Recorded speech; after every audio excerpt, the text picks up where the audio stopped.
الحمدلله حمدا كثيرا طيبا مباركا فيه. قرباني په زناورو کې څومره کسان په یو غټ زناور کې شریک کېدلی سي.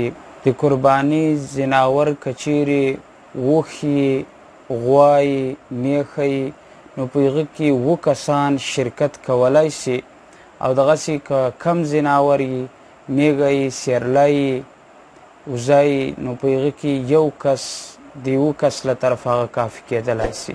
صحیح مسلم جلد اول کې حضرت جابر رضی الله تعالی عنہ راوی دی حدیث ته فرمای خرجنا مع رسول الله صلی الله علیه وسلم مهلین بالحج فأمرنا رسول الله صلی الله علیه وسلم ان نشترك في الإبل والبقر كل 7 منا في بدنة.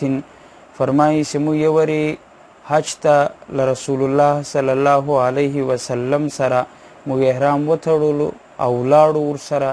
نو رسول الله صلی الله علیه وسلم موږ ته حکم راکویه چې په غټ زناور په اوښ کې یا بغوا کې 7 کسان شرکت کولی سي. یعنی یو زناور که اوښي که غوا نو هغه 7 کسانو له طرفه دا قرباني کافي کېدلی سي. دوم دلیل صحیح مسلم جلداور کې جابر رضی الله تعالی عنہ جی حدیث ته فرمای رسول الله صلی الله علیه وسلم د حدیبیې په کال باندې اوښ حلال کویه قرباني وکړله. البدنة عن 7 والبقر عن 7. اوښم د 7 کسانو له طرفه 7 کسانو شرکت کې کړی وو او غوام 7 کسانو له طرفه 7 کسانو په دې کې د قرباني حصه اخیستې وه. کچیرې دا زناور د عیدوال کنګلی زناور یې نو د هغه کې 1 کس شرکت کړی سي. سنن ابن ماجه کې حضرت عبدالله بن عباس رضی الله تعالی عنہ روایت ته رسول الله صلی الله علیه وسلم ته یو سړی راغی فقال ان علی بدنة وانا موسر. په ما باندې یو غټ زناور قرباني ده یعنی 7 حصې قربانیانې دي او زه یم مالدار ولا اجدها فاشتریها. نو غټ زناور شته نه چې زه وکم څه وکمه. فامره النبي صلی الله علیه وسلم ان یبتاع 7 شیاه فیذبحهن.